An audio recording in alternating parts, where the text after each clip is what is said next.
what I know of a grandfather or a grandparent. Many of my contemporaries who I spoke to have actually given me the same story that I experienced when I was growing up. Grandparents are people we always run to for protection, for love, for care. Just yesterday when my grandmother visited me, and for the record, I was blocked from visiting my grandmother the day I came back to the country. She actually had thought I was dead. So when she came and visited me, she carried me. She's very old and very weak, but she carried me on her lap. She patted me, she hugged me. She even tried to lift me, though she can't. And she prayed with me. So, Mr. President, I think that that is how a grandparent should be treating grandchildren. We are children, indeed grandchildren of Uganda, who also have a brain and have a voice.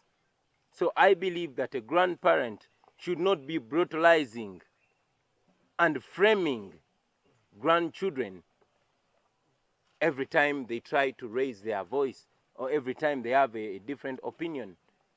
We want to learn from our elders. We want to learn from you, Mr. President.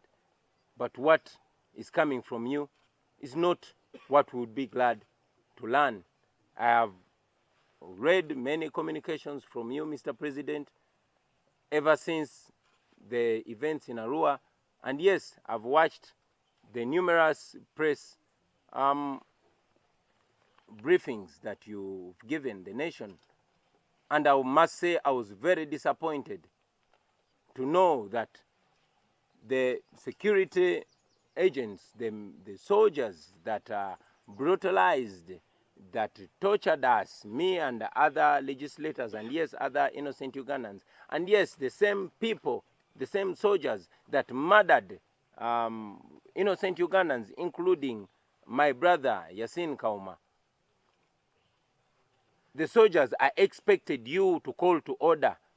I was very disappointed when you seemed to pat them on the back for a job well done. That was disappointing, Mr. President. Very, very disappointing. And that is not what our generation would expect out of a grandparent.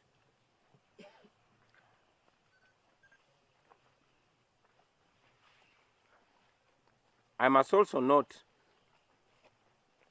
that the day I came back,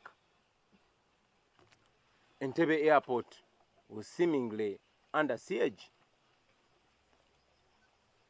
Entebbe town, and yes, Kampala, was more or less a war zone.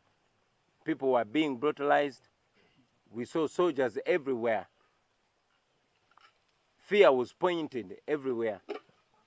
And Mr. President, you and your lieutenants